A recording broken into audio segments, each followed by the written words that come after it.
I think it's good when we just chat through our own stuff as well. Yeah, no, definitely. It's been a while since we've kind of caught up outside of check-ins for us. Yeah, absolutely. Right. Welcome to episode 11 of the Black Label Bodybuilding Podcast. It's the first one I've done in a while. First one as a dad. Yeah. And backed by popular demand is Hilly. Definitely the most requested person I've had and some of the best I've had. Yeah, well, I think you're quite an interesting character now, and becoming notorious. I don't know if that's the right word, but you've got different insight, and I think people appreciate that. It's not the same recycled stuff. Yeah, I don't like to jump into a trend and go with whatever's trendy. I know what I like, and I like exactly. Yeah. And you've done it. You've been there and done it for a lot of the time. Yeah. And so off that, we've definitely got a good chunk of questions to get into. So I think I'm quite happy just starting with that, and then we can go. I think rolling with questions is always good, because questions always rolls into more discussion and more debating. Exactly. You just end up spiraling off, don't you? Exactly. All right. First question. This is something that I learned from yourself, and I now really enjoy. Can you explain pyramid sets? Because apparently they're becoming more popular.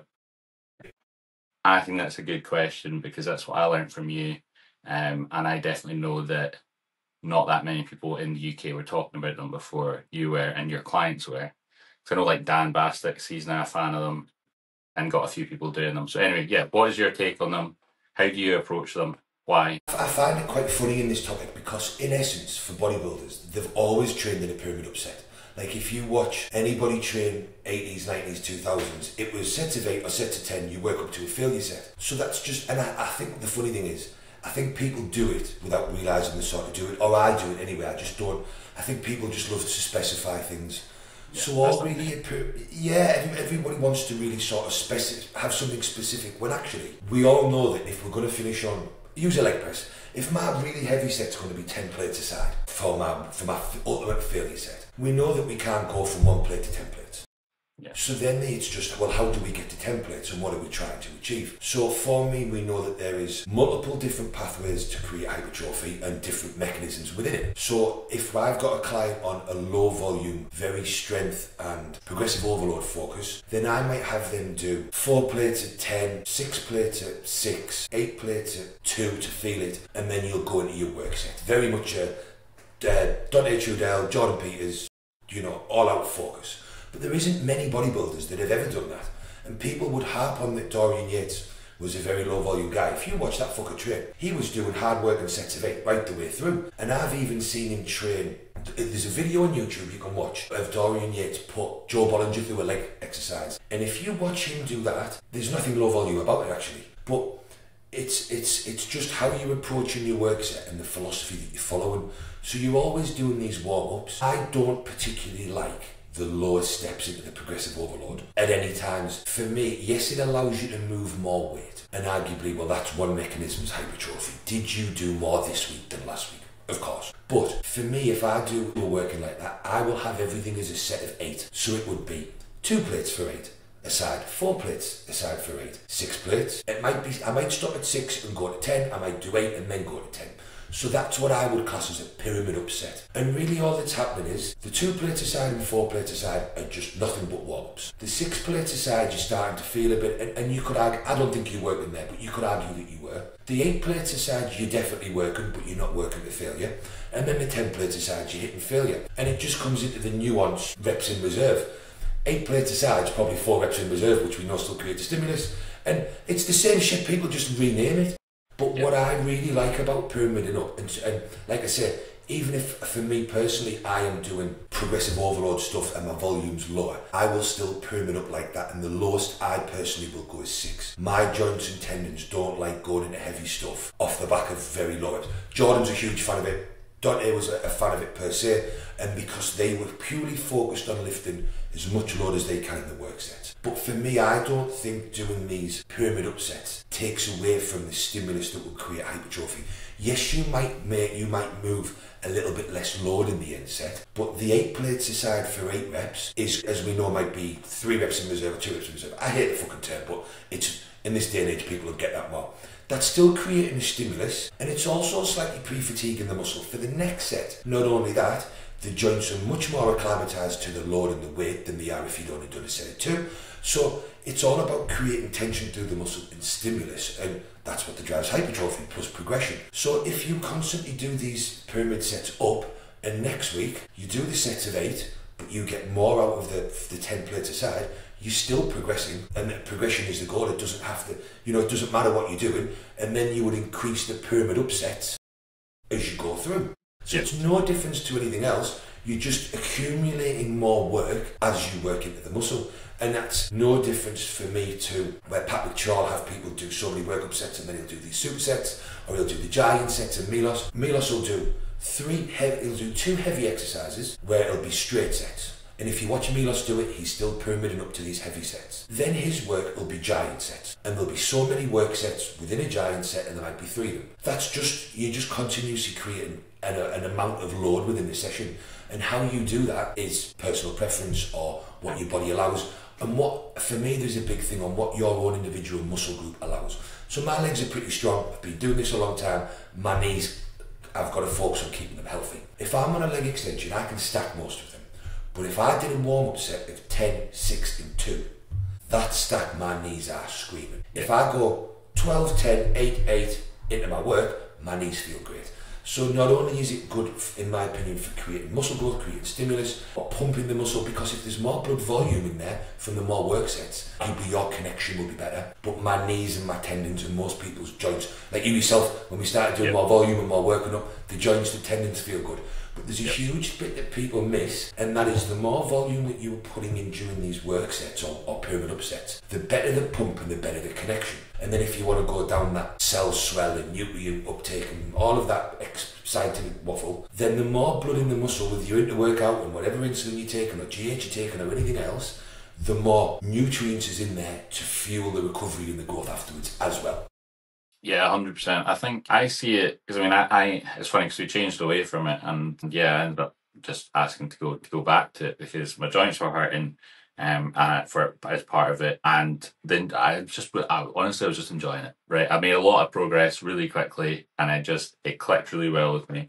But the way that I see it is it's a slightly lower impact way of just accumulating more volume. Like if you were to do the same, we're not, because like your sets written out will probably be more than if you were doing your traditional low volume top set back off set. But if you were to try and match sets and they were all to failure, obviously you would be completely burst. But that's not what you're doing. And as the science nerds always like talking about with your reps in reserve, we know that you don't need to go to failure for it to be stimulating. Is it going to be as stimulating as going all out to failure? No, but it's still somewhat stimulating. And also, you've way more chances to kind of do that dress rehearsal for that movement and that machine on that day, which makes it more flexible in my opinion, because like if you're doing the kind of low reps working your way up to a top set, and you have to nail that top set, it's really, really important that you nail it. So you have to be set up the exact same way. Everything has to be as similar as possible so that you get the most out of it. Whereas if you're doing these pyramid sets, you can, in my opinion, you can kind of chop and change exercises a bit more easily. You've got 4 sets of like a good amount of reps to practice. That right, this is exactly how I'm going to feel the contraction. This is where my arm path's going to be, or whatever, or foot placement or whatever. I think it's got a lot of kind of interesting novelty. It's got a lot of flexibility as well, because something that I find personally I'm logbooking 2 of my 3 workouts at the moment. And the problem with a logbook is, unless you are in a gym that's quiet and you train at 1 o'clock and you can get on everything when you need, your whole workout is really relied on it being in order, being able to track progress, and being able to get on the kit that you need. If not, you're either linking about like an idiot, you're getting cold, or for me, it skews my whole workout, because I'm like, well, okay, I did this in this order, so maybe my strength wasn't up because of this, and I'm sat in the gym and I'm like, this is way too much work for this for a workout, and it's instantly stuck the front out for it. So although I enjoy some part of the logbooking, the advantage of doing some more volume work and pyramids like this is, exactly as you said, you're not relied on the stimulus from the one set, because you're creating stimulus over multiple sets. So as the workout goes, if you can't get on something, then you just get on something else, or you do something similar. Because mentally, you know your progress isn't relied on. Your workout wasn't good if you broke those numbers. Your workout was good if you just trained your ass off and hit volume across the board and you still saw a lot of progression. And the other thing is, even what I find within a volume setup like that is when you're chopping and changing exercises, the effect on the weight that you're lifting isn't the same as it is with a low volume progressive overload. Because say you've got leg press as your third exercise, and I've done seated hamstring curls and I've done extensions first, and I'm logbooking this with low volume. If there's any change to that order, so if I've got pendulum afterwards, if I can't get on the leg press and I do pendulum first, there's no way I'm moving the same numbers on the leg press. Yep. So now arguably it's, well, do I know I've made progress, do I not? And then in my mind I'm like, fuck, like, you know, and it does. Whereas if I was doing pyramid sets up to 10, the effect of each exercise being switched wouldn't be the same. Yeah, exactly. Like, it's the nice feeling for me going into the gym knowing exactly that. Like, if someone's using the chest press I can use a different chest press. Or I can just walk into a different gym. I can walk into just about any gym and I know that I can leave feeling like I've had a really good session that's followed the plan. Now, obviously, if you're doing progressive overload, of course you can go to any gym and still have a good workout, and that's not what I'm saying, but it's that mental thing of like when you get really tied into the numbers and you're really tied into, you know, your whole day revolves around, am I going to get one more rep? And that all gets thrown off if it's not perfect. I like that. And also I think, you know, how much I don't know, but like burning more calories in the gym, you can eat more food. We talked about it before. I think it makes sense in a post-show phase, but I think especially if you're someone who's not got a super active job like me, I sit at a desk all day. Me too. It's creating stimulus. It's letting me eat more food, be fitter. You know, I think my mobility is better because of it, because I'm doing more reps and just more in general. Again, for a lot of people, and I always use Jordan or Kuba as an example because they're the extremes of one side. I'm a huge fan of progressive overload, but not that there is like 0.5. Well, there's nobody else really, or very few people, that can create enough tension like Jordan does in a work set. The other thing is, there are very few people can set their entire lives up around recovering like they do. So you've also got to then factor in this. I have clients that compete that have manual jobs, that have different types of jobs, different type of recovery abilities, different types of, you know, having children, so your sleep's not perfect. And there's so many things that come into it that can sometimes mean certain training styles that people do are just not suitable for everybody else. Yeah. And again, if you were super focused on these one work sets, yes, it can be great for a period of time, but it eventually, most people tend to know that it then sucks the fun away from their workouts, because you just, you know, a lot of people don't want to micro load and put a quarter plate on, or they don't want, and the gym doesn't allow for it. So I am not one that favours one or the other. Like I always say, I think that there is huge merit in taking a step and doing very low volume progressive overload strength focused work where you are driving those mechanisms of hypertrophy, and then there is merit to doing a middle of the road ground with intensifiers, giant sets and drop sets, and then there is the higher working volume.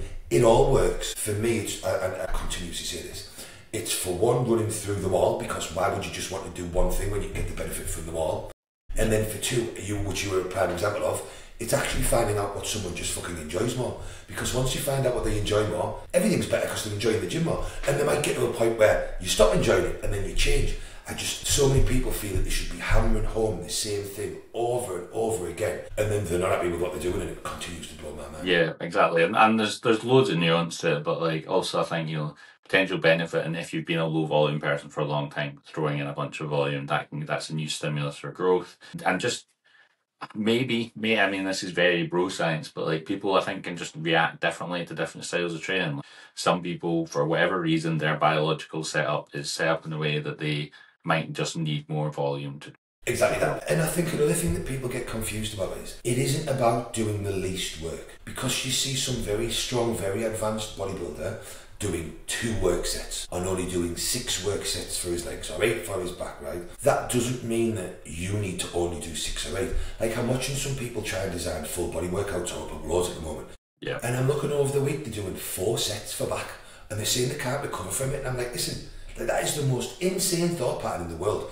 Yeah. Like, to create more muscle, you need to do more work, because more food in, more work creates more muscle. Like that's the way it is. And we know that from science. It's just about finding the amount of work that you can do and recover from and grow from. And we know that all of the science in the world, when they've reviewed the literature, tells us that the minimum effective volume is between 7 or 8 sets. Yeah. And up to 18 sets created a significant increase in muscle mass. So really, you want to be doing all you can to be as close to 18 sets a fucking week for me, if that. And these are people, naturally, these are natural people that don't have the benefits of steroids at a university or study centre. Now, yes, some people will counter-argue they may not be training as hard as us bodybuilding monsters. Okay, that's fine. But they also won't be following their recovery stuff and their nutrients and their supplements like we do.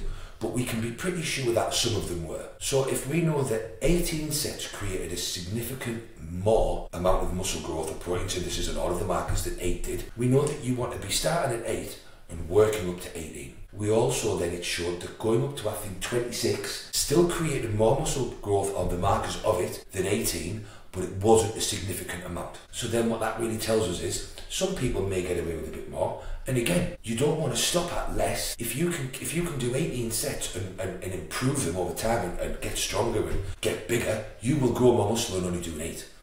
There are some people in the world that move that much, they simply can't recover from more than 8 or 10 sets, or they're just ruined. But if you're 12 or 13 or 14 stone, you don't need to really worry about that. Yeah, I mean, exactly. We don't need to worry about that, do you know what I mean? No, for sure. I've been there and done it, and I don't need to worry about that. And like I love everything Jordan says. I think he's a proper look up to him. I think he's incredibly knowledgeable. But I think a lot of people need to remember that they're not JP. They're not moving the same load as him. They're not creating the same internal stimulus as him, and that's okay. That's fine. But you're probably going to need to do more. Basically. Well, and the funny thing is that like John's my best mate, so I know everything that he does.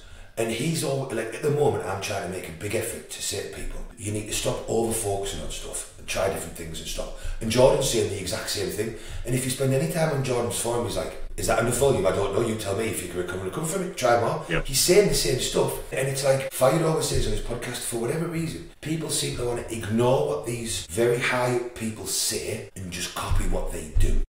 Yeah. When really there isn't a relevance in what they're doing to them. And then again, they'll sort of ignore the fact. I had a client and I had a huge, not an argument, but a debate with him. So he messaged me and I'd said to him, I don't know whether we're suitable to work together based on what you say. You're very obsessed with doing certain things and mentioning certain people. You'd be better off with someone in their path. Came back 3 or 4 months later, listen, I really want to work with you the same as before. So I said, okay, design him a plan, sent it across. It was upper lower with a couple of intensity techniques in. And the reply was, I thought it was common knowledge, everybody agreed, intensity techniques in a deficit are a bad idea. And I was like, well, who's everybody? And considering the probably 75% of the bodybuilders on the Olympia stage, I mean, what Hanny and Derek are trained by from Hilly, and he does his FSD7 sets are more intensive than anything else. So I was like, who's everybody that agrees with this? Because the best of the best don't seem to when I don't. He went, well, who was it? Well, Jordan and Cooper said, Jordan do that. And I went, but they follow one part of a thing, but everybody else does another. And what he'd said when I used the Olympia examples of is, well, we can't really take things from the genetic elite. And then he said, but God, and I went, well, hang on, you're natural, Jordan and Cooper aren't, and they are also the genetic elite. I went, do you think they're not? I said, Jordan's arguably the most fucking genetic elite in terms of his work ethic, his discipline, and added muscle above everybody else. So I was like, hang on, so we can't pick the ones on the Olympia stage, but we can pick 2 of the hardest working men that I know. Yeah. And we can use them. And I was like, and it was just unbelievable, this discussion. And I was like, I don't understand why you've even hired me if you're going to just start saying, well, these people that are handpicked. And it was just so lost in translation, the willingness to try something that I do. And I was like, you can't just cherry pick what you see them do and ignore what, like, both of them aspire to be arguably where Samson and Haddy and everybody else is. Yep. But they're not doing anything that they're doing. So why are you focused on these guys who want to be like them, but you can only copy off them and you can't copy off them? Like, where's the common sense in that? When they're all way more genetically elite than any of us. And it's just this confusion of, and if you like what someone does and you just want to do that, then that's absolutely fine as well. Yeah. It's people's ability to understand why they're doing something and why they're doing something, and then either understand and learn or try that continues to blow my mind. Yeah, exactly. It is all about what works for you in the end. All right, okay, so I think that question leads on quite well to another question, which was about, fresh from one of my mates has asked me this before, but what is your opinion on Mike Mentzer style training reason it does or does not have a place in bodybuilding? I would say... So super low volume. Yeah, I think it's got a place for maintaining. I think a lot of... And I don't know that much about Mike Mentzer. I've read one or two of his books, but I don't understand to be completely clued up on things. Yeah. But I know towards the end of his career, which is arguably when some of the more popular things he said keep getting quoted, he was like, was it 1 working set every week or 3 working sets every 10 days? It's something like that, yeah. It was, yeah. And again, if you actually watch him train, or when I've watched, it's the same as the Dorian crack. Yes, there's only this one all-out mad set, but there seemed to be a lot more accumulation working sets up to it. Now, I also know that at the moment, I am growing off training a full body 3 times a week with a pretty low volume. Before that, I was training 4 days a week, and I was only doing arguably one failure set per exercise for 5 to 6 exercises. So that's 6 work sets. So if I know that that's what I can grow on, then I'd probably be pretty comfortable saying, based on what I am seeing now doing full body, and what I saw then on the volume and the 1 a week, I could probably maintain on maybe 3 sets a week for something, actually. And if I split it up maybe into 2 full body sessions, you'd have to try it. So I think, and the reason I'm going around in a circle like this is, Mike Mentzer was at the end of his lifespan and career when he was at the very low end. And I think that's when he was doing more of his maintaining his look than actually building new tissue. Yeah. So I think that the super low volume, when you know how to train your ass off within those sets and create enough stimulus, would definitely be enough to maintain a decent amount of muscle, yes. I don't think anybody is growing muscle on a mad low volume. And again, if we went back to the geeky science, they've looked at this and they know that 6 to 8 sets was like that minimum effective volume for stimulus. Yeah. And it went up and it got better. So I can't see how lower than that would generate muscle. But again, there's so many caveats to this. If you've got someone that's mad strong and then you're coming in and doing 3 or 4 sets and moving a horrendous amount of weight, then the stimulus that they're getting from that might be enough to grow. Yeah, I agree. I think it's one of these, but the only way to find out is to do it and see. Yeah. Is the answer, it's always going to be the answer. Like, I mean, just, if Mike Mentzer style training was really effective, everyone would do it. Everyone kind of, 99% of bodybuilders do something different, and there's more volume. And that to me is enough evidence. That's it. I'm always like, listen, look at what the best are doing, see it trickle down. I would put that above any science on the planet personally. Any science on the planet. But what we tend to know is arguably, in a roundabout way, what most of the best are doing sort of runs in line with the science anyway to a point. Because now we know, and that Brad, I always forget this sort of pronunciation. Yeah. He did the review on the volume that I always quote, but he's also showed that frequency doesn't seem to really matter so much. And as long as you're doing the right amount of volume, whether you're doing it once a week or split into 3 sessions or 4 sessions, there wasn't really a significant difference. So again, it turns out more volume gives you more muscle. Training once a week is fucking fine. And guess what? That's what all the pro bodybuilders have been doing for quite a long time. Coincidence? Do you know what? And I always run in with coincidences. But I'd be pretty confident that most people could maintain, if they know how to train hard, on a push-pull legs 3 days a week, doing quite low volume. My thing is, who would want to? Like, would you want to just go in the gym and do 3 sets? That's again, it comes down to this. I wouldn't want to go in the gym and do 3 sets and go home. But like... Yeah, exactly. If you're in some like really weird niche situation where you had like no time and you were definitely running a bit of gear and all these kind of things, could you maintain 100%? But past that, I just think it'd be very easy to do a bit more and just instantly see a bit more in return. It is something that I constantly want to experiment with, because I'm always trying to prove things to myself and see if things work, hence doing the full body I'm doing now. And I will do it as I get older. I have a list of things that I want to experiment with and I'm always ticking them off. I would be really interested to see how much muscle you could maintain while you diet just training 3 days a week.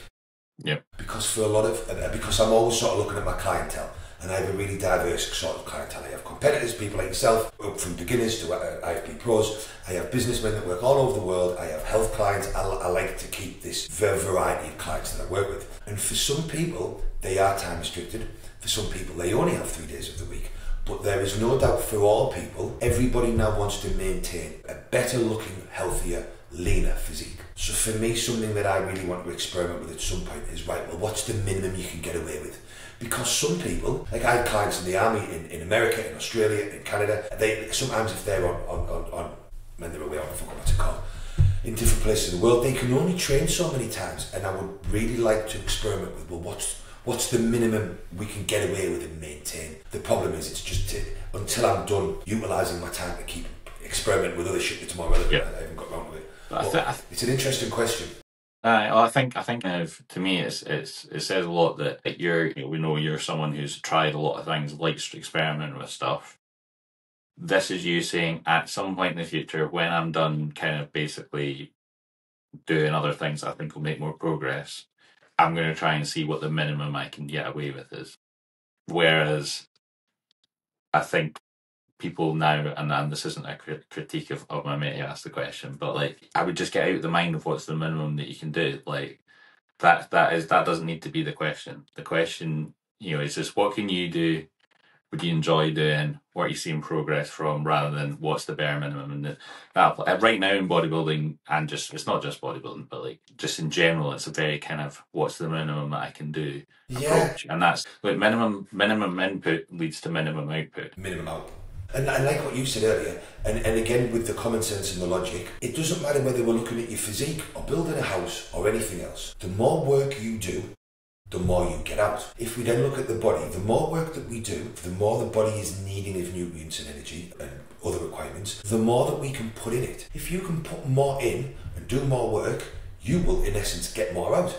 And I think that's the most logical thing. So it really should be a case of how much can I do? Not how little can I do. Like, can I, and this is what blows my, this is where I think people are really skewed when they're on Jordan's forum or when they're watching stuff. It's, what's the minimum I should do? Like, is 2 sets enough? And it's like, find how much you can do. And if you go too far, take a little step back. Don't do. If you're not doing enough, you will miss opportunities to grow. It's like at work or in the office or whatever you do. And if you are not doing all of the work you need to do, if you're not making all of the trades as a trader, you're missing on opportunities to make money. And it's the same with your meal plan, with your diet. If you were trying to grow, do you want to sit 200 calories above your maintenance? To try and grow, or do you want to make sure that you're 600 calories over maintenance so that you gained every gram and ounce of muscle that you could have done? If you are in the game of being the best bodybuilder, then you really want to make sure that you are doing as much work as you can recover from, and you are eating as much food as you can digest without getting fat to maximise as much muscle as you can. Yeah, exactly. I mean, it's funny that you mentioned the diet, because that was a few weeks ago now that Paul Carter is he's a smart man. He likes arguing with people on Instagram. He's one of the science guys. He came out with the bulking is unnecessary, and basically made this big post about how you can at maintenance calories build all the muscle you need to build. And this isn't a question, I just think it's an interesting topic of conversation, because I presume we're on the same boat, where it's just, I feel like just that is an example of just getting so lost in the science and papers that you're just completely forgetting the real world application of the whole thing. I think a lot of that's clickbait more than anything else. And it's running. It's because Fired is constantly discussing that, because that Greg Doucette says the same thing, and I think that's him just trying to sort of slot into that clickbait shit. Because I don't think if you are a science person and you have a working mind that understands all of this thing, how you think you can sit at maintenance forever and keep building muscle forever. I just don't see. Like, don't get me wrong. If you are newer to the sport and newer to lifting in the gym, or if you were maybe changing your training or doing things, then yes, arguably once you create this new meal plan at maintenance, because your protein's never been that high before, you've never eaten 5 meals a day, so you've never had these 5 periods of muscle protein synthesis occurring during the day, you're making sure you get an 8 hours sleep where you've never done that before, you're not getting pissed every week, and you actually go to the gym 4 days a week religiously. If that's all new, all of those new things will create this shift in novel stimuluses, and you will gain muscle and lose fat, of course. But I just do not think that you can sit there for the rest of your life and get bigger and muscular. No. That's the most fucking absurd thing I've ever heard in my entire life. And I think from a biological and physiological standpoint, I don't see how anybody that's science-based or has got any education would presume that that's the case, because Arguably, as you get stronger, your hunger is going to go up because that's your body telling you it needs more food. Yeah. And then you're going to need to eat more. I suppose he might have some counter argument of, well, if you're stronger and you build a bit more muscle, your maintenance goes up a tiny bit, and then who the fuck's figuring out that increase in your maintenance? Yeah, exactly. How do you even know that?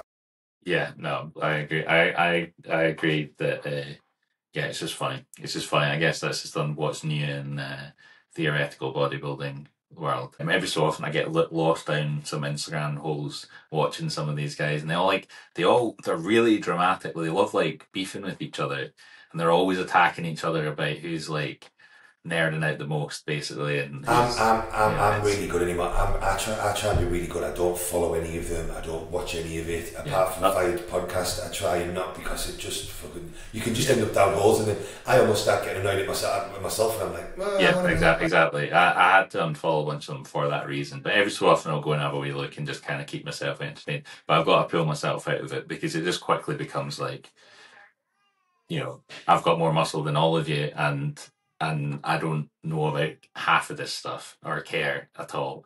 And then obviously the argument is just anabolics, but whatever, that's a different conversation. Yeah, and I think a lot of it is generally just trying to create content for social media. I don't think there's any rhyme or reason out, because everybody knows what builds muscle, everybody knows what you need to do, and who is ever going to just sit at maintenance? And if you hired us as coaches and we told you to eat maintenance and follow the training program and fuck off and stay there, surely there'd be no need for us, and that's what everybody would do. There's so many outliers that make that process stupid. It blows my mind. Now again, you could sit at maintenance, slowly tinker your training volume up, slowly tinker your drugs up, and you would definitely recon, because you're increasing your output in the gym. The drugs are in demand for muscle tissue and strength. The drugs are then increasing your body's ability to shift nutrients, so you're driving a recon effect. But again, all of that has a limit and a ceiling.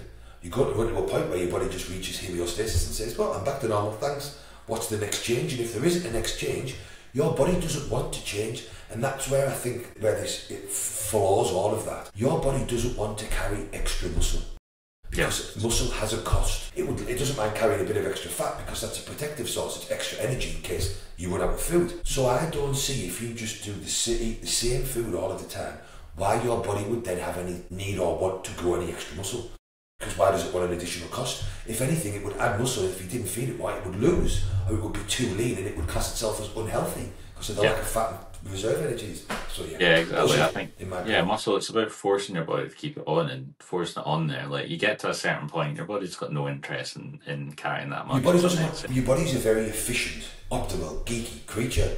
And what it wants to do, it wants to have some fat reserves in case that it goes through periods of fasting or starvation, so it doesn't die. And it doesn't want to have really we're very, what's the term? We lose most of our energy as heat. So if we want to have this stored fat, we do not really want to have all of this extra muscle that costs. Because as soon as we can't eat, we're in fucking trouble. So it doesn't, doesn't make sense.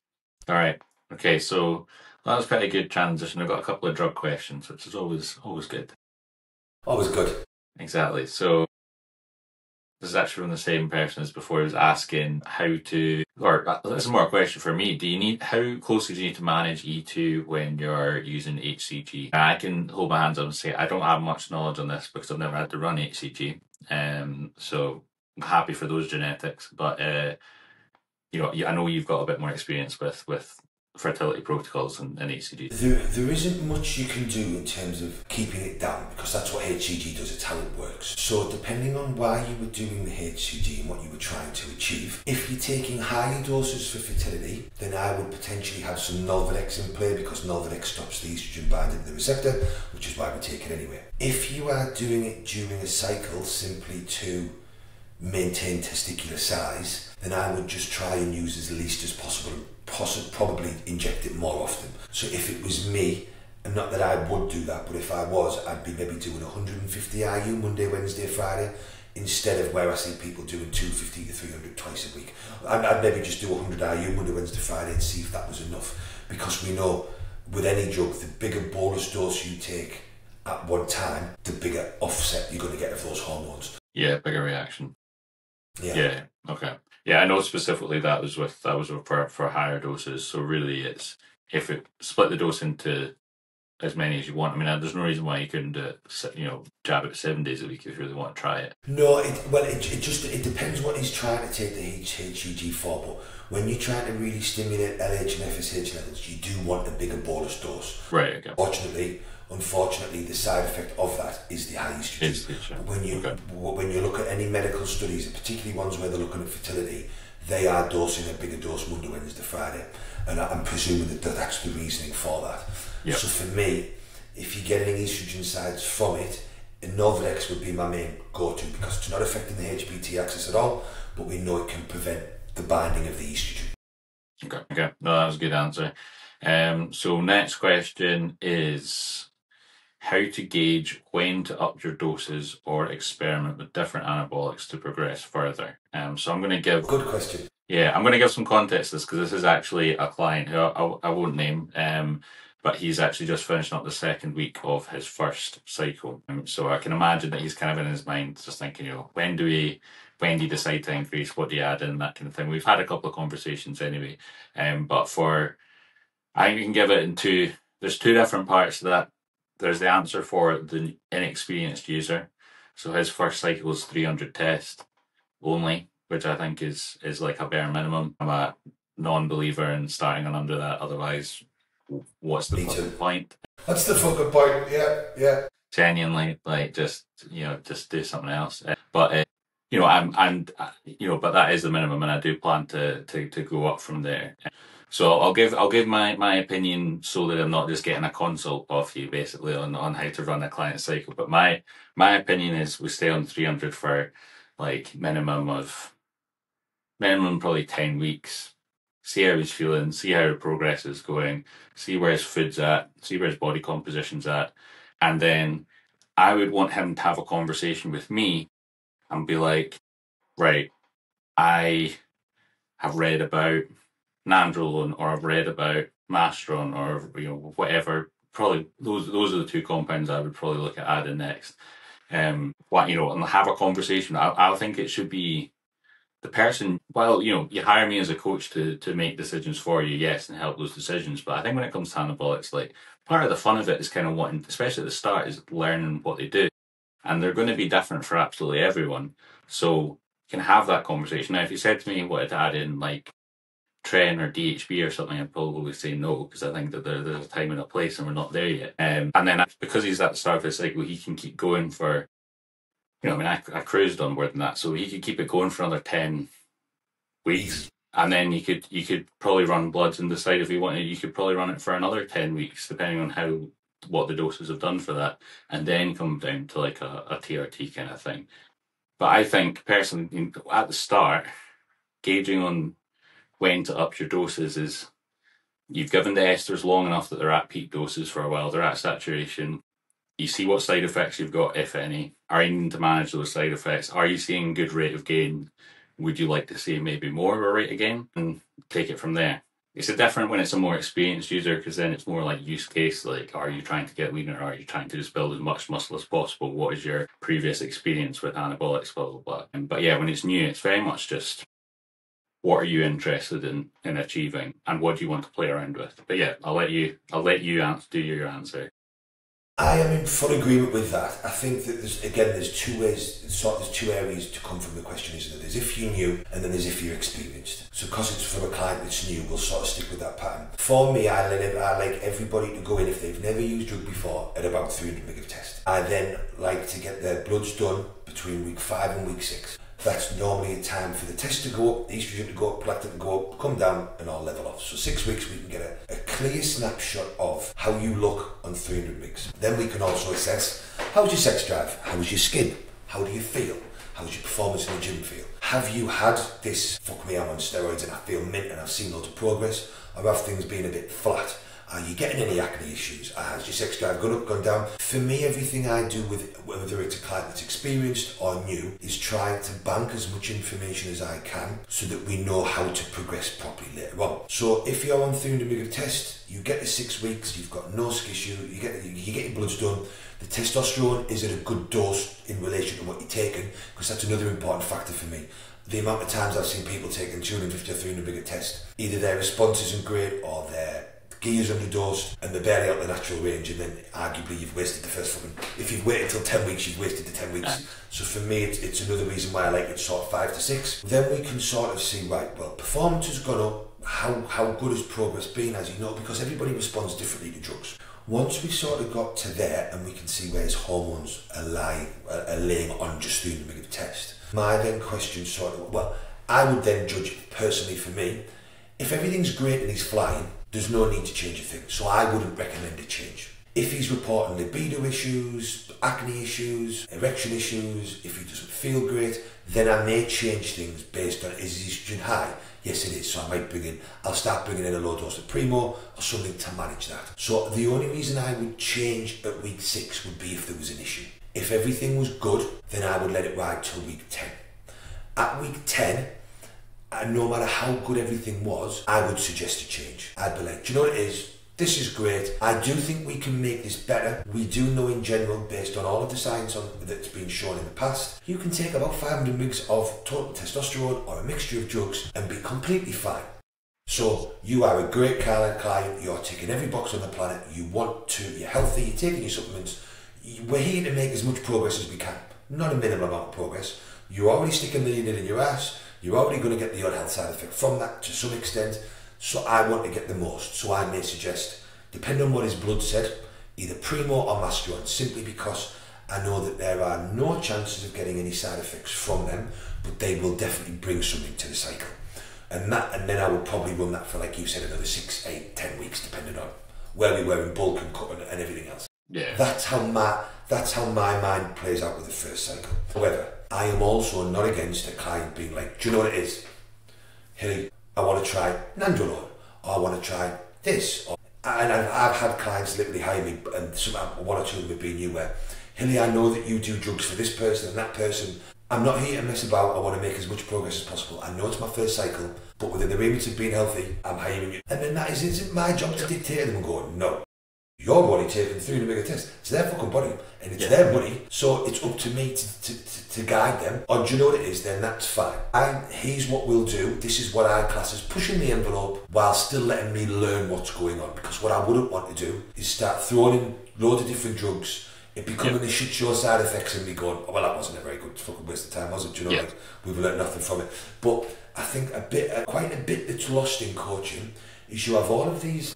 I was going to say little idiots. Well, there's all of these people that have learned through being coached by other people, but have no real understanding of either what's going on or what everybody else in the world wants. And then the mates hire them for coaching, or other people hire them because they've seen their results. And I've heard these guys in the gym and they're like, he wanted to run this, and I told him he could only run 250 mg test. And I'm like, oh, you his fucking dad like what happens if he wants to run 500 mg test? Isn't it your job as a coach to be like, well, okay, so like for me, if he was brand new and he went, I want to run a grammar test, I'd say, no, that's stupid. And it's stupid for all of these reasons. Yeah. But if he said, I want to run 500 mg test, I'd say, well, do you know what it is actually? For like 2 decades, that was the normal first timer cycle anyway. There's actually some research that Broderick Chavez posted saying that you do get some better muscle fibre stimulation or something from running 500 mg occurred to anything below that. So there's some science to say that you might actually get more gains from doing that. And do you know what it is? If you want to come out the gate quicker, that's your choice. Let's make sure everything's good. Away you go. So I like what you said. I've got no issues, and I almost actually expect clients to be like, Hilly, what about this? Yeah, I'll discuss it with you. It's never a no, because it's not my decision to make. It's very much a, well, you suggest things, I'll suggest things, I'll discuss the positives and the negatives. If your idea actually, if both of them seem logical, I would have preferred my idea, but he wants to go with his idea, I'm all right with that. If I've explained, well, we might run into this issue, or actually you might be absolutely fine.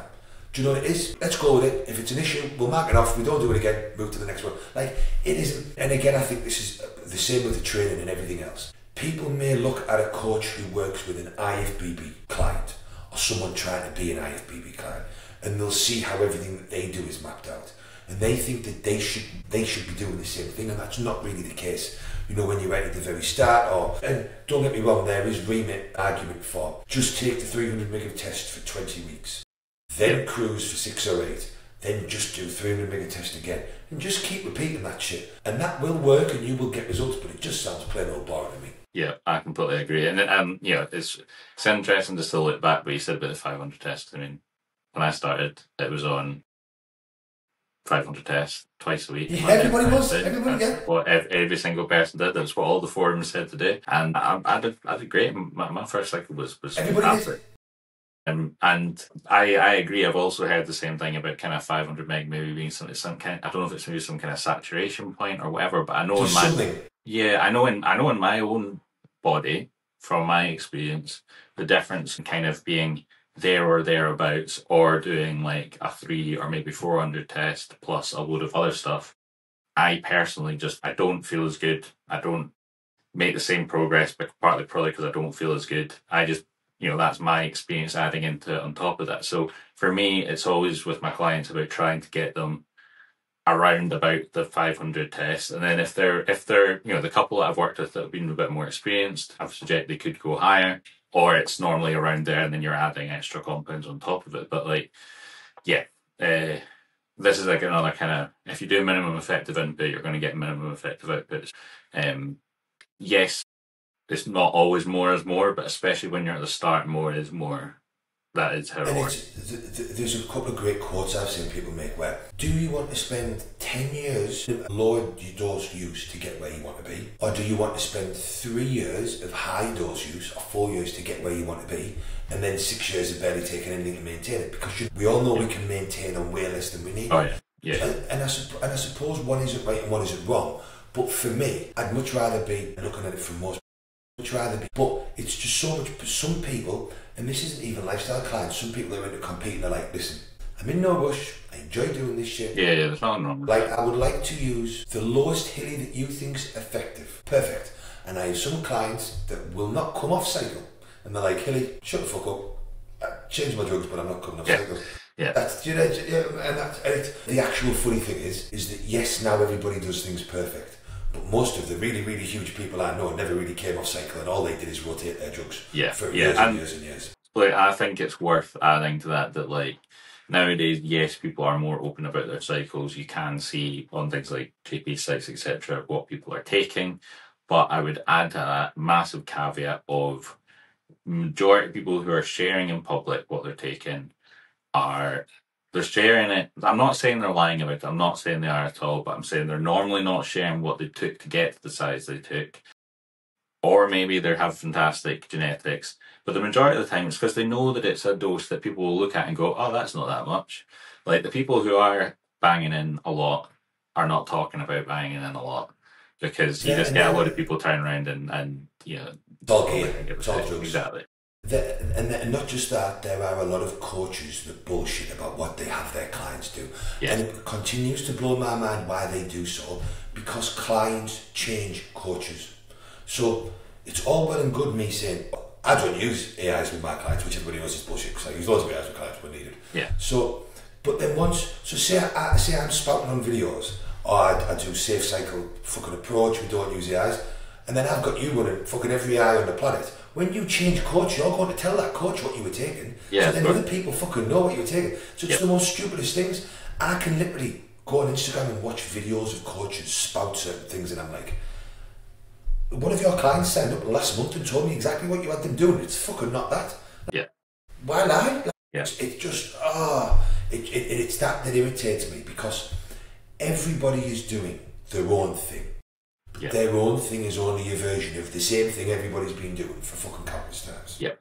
And I hate the falseness of promote that you do one thing when really you're fucking not. Just admit that you're really good, and what you do to be really good is to use this shit and do that. Yeah, exactly. It's a weird thing talking about gear in public and people, again, especially when it comes to bigger doses, because we all see it where as soon as you start talking about it, there's always a minority of people who sit there and go, that's the only reason that you're big. All the rest, all being perfect with building your entire fucking life around this, that's all invalid. You're only making progress because you're doing this. Hey, and I wish that was the case, because I've tried taking all of the drugs and I'm still no fucking bigger than I was without taking them. So if it was all of the drugs, I used to say this to people, I'd be like, listen, I have access to more drugs than everybody. If it was about the drugs, I would be more jacked than all of my clients and all of my mates. Unfortunately, I tell them all what to take, I tell them what to eat, half of them come to the gym with me, and we all get the stuff from the same source, and I'm fucking smaller than half my clients and my mates, so either I'm doing something wrong. There's such a genetic response and everything else that you can take all the gear in the world and still not be, and some people can take barely anything and be huge. Yeah, exactly. And some people can take barely anything and be huge as well, and that's what you want, like, you know, and fair credit to those guys that, but then how good a source of information are they? Again, they're normally the ones talking about it. They're like, oh, I only take 300 tests and 150 primo and I'm an IFBB Pro Classic Physique, and it's like, that is amazing for you, mate, but like, you are in the 1% that you've managed to do that. That's exactly that. But anyway, right, couple more one question's not a question. Death asks, who's your most annoying client? Why is it Riz? Poor Riz never gets a break. But have you done any more Bros Need Science podcasts recently? We did one 3 weeks ago, and then there was something wrong with Riz's mic, so he's trying to fix it. And then we went to do one last week, and we were going to blame Deck and Chudley. Deck had something going on, and Chudley didn't turn up for some reason. But me and Riz were there for 5 minutes, so no. So we've got one to post, but Riz has been really busy with the engineered muscle sale, and now he's gone to Dubai for 9 days. So we're probably not going to get one done for another 9 days. But we've all agreed, come January, we're going to start making them weekly, regular thing again, because we all love doing them. It's just keeping on top of them. Yeah, no, I enjoy them big time. And also, and we get. Sorry, go on. I was going to say, and Reds with the engineer also keeps getting better. I got that Turbo Swole last week, the pump formula, and that works. Like that it does, really, it really well. does. Yeah, it's. I tell you what I found as well. I was using the 1-inch insulin pins to pull it up and inject, but I found it actually goes in easier if I use a 0.5 insulin one. Do you know, with the even smaller pins? Yeah. So I've been pulling out and doing 0.5 ml in each pack before training. I might give that a shot. Yeah. Give that a shot. All right. Okay. Or 0.5 ml in each delta, or 0.5 ml wherever you sort of go with it. Yeah. Everything goes in my left pec and my torn pec for me. Anything like that. Yeah, I've been doing it in my pec recently. It's because for a while I'll rotate all my sites quite a lot, and I found if I was putting in the same place I was putting oil, I was getting a bit of pips. I usually tell people wherever they're putting oil, don't put water-based stuff, because the water-based stuff will sit funny where the scar tissue is. Yeah, I figured that out the hard way. I also got some of the glutathione as well, because it is Christmas coming up, and there'll probably be a few drinks. So the best. Do you know what it is? I think glutathione, based on all of the evidence, the research, the literature, a fucking holy what would you say? Holy Hail Mary or whatnot of the Holy Grail Hail Mary of health supplements. Arguably, that should be the best thing to boost your immune system above all else. Yeah, absolutely. And yeah, went in well. Although I've now got a bruise on my pec, where obviously went in a bit funny. I'm sure that'll I'm a big fan of putting a lot of my water-based stuff in my ventral glutes. Yeah, I think it seems to sit better in there. I think with your pecs, right, because of the way the fibres go, everything always feels a bit funny in my pecs. Like it's fine, but I think because of the type of muscle it is, nothing's ever really going to sit great in there. Whereas it makes sense. I find if I do my ventral glute, I can just do left, right all day with stuff, and it goes in completely fine. Yeah. Okay. I might give that a shot. I was rotating that on my quads. I get on fine with that, but I'll give it a shot. Right. Last question was actually from Scott, and he asked Hilly to make him as big as me. But I think instead, actually, what we use that question to be like. So for the listeners, I'm just finishing up the first week of my push-up, which started technically I'm supposed to start on Monday, but it basically started Friday because I'm not weighing over the weekend to, Absolutely not. Exactly.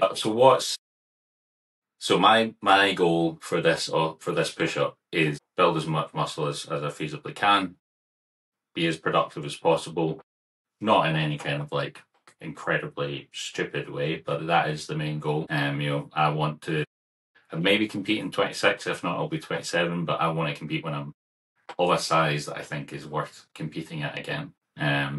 So as my coach, how do you see that going? What's the kind of game plan from your perspective?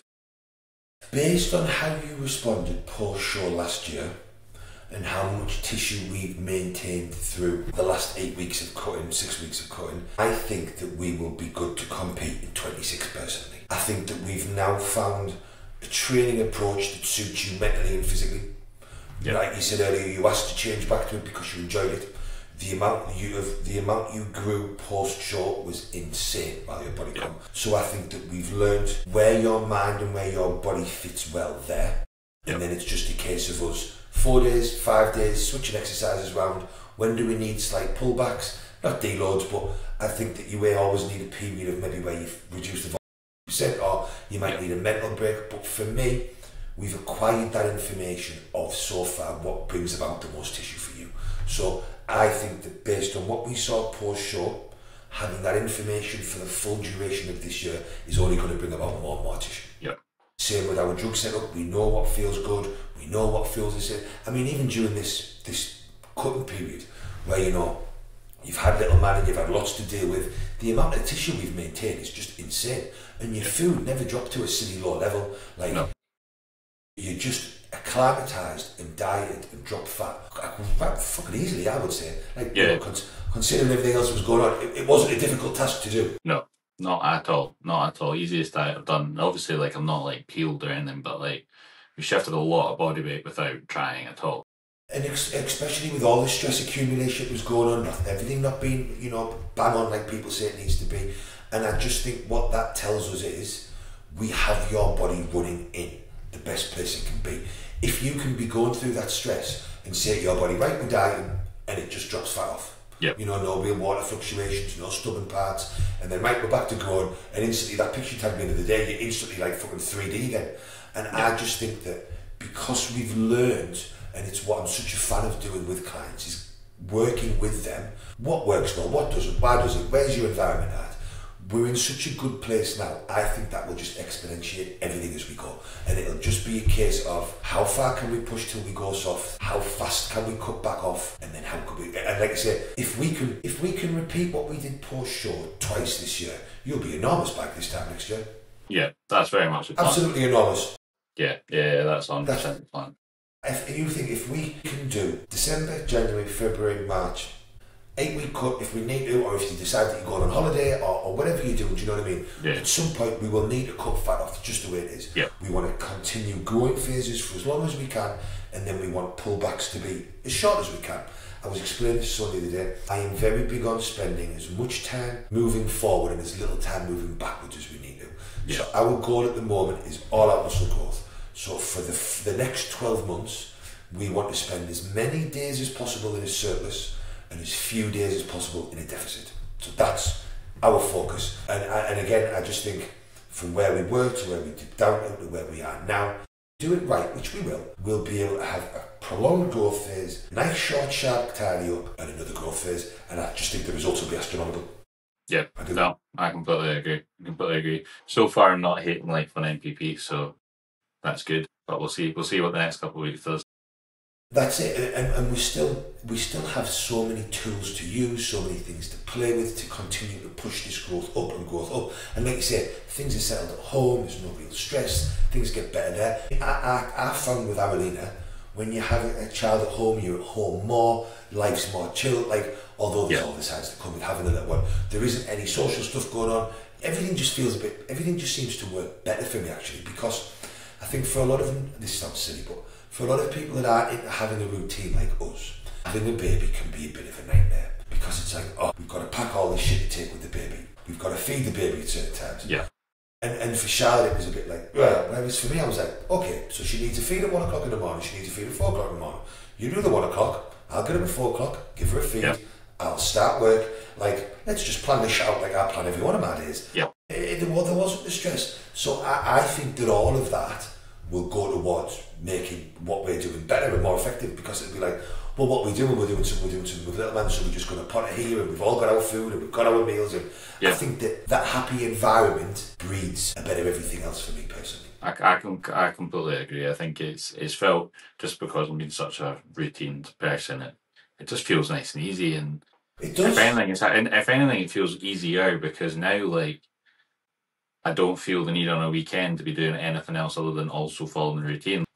Kirsty has to also get up early on a Saturday and a Sunday. Well, she doesn't get much of a choice. I do give her a line. I do the morning feed as well. But, to an extent, you know, we're not staying out late because we've got to be back and look after him, and it's that 7 days a week, and that's like, that's as productive as it gets for bodybuilding. That's all that we do anyway. It really, it's not, it gets a bit harder when they're in his age now because she's far out all on the go. But again, you're not out late, you're not doing this. It breeds a good environment, whereas you're just productive. Especially when they're little and at that age, you need to pack it like you've got your baby bag and you've got the baby's baby bag and everybody's got the food with them and everybody's happy.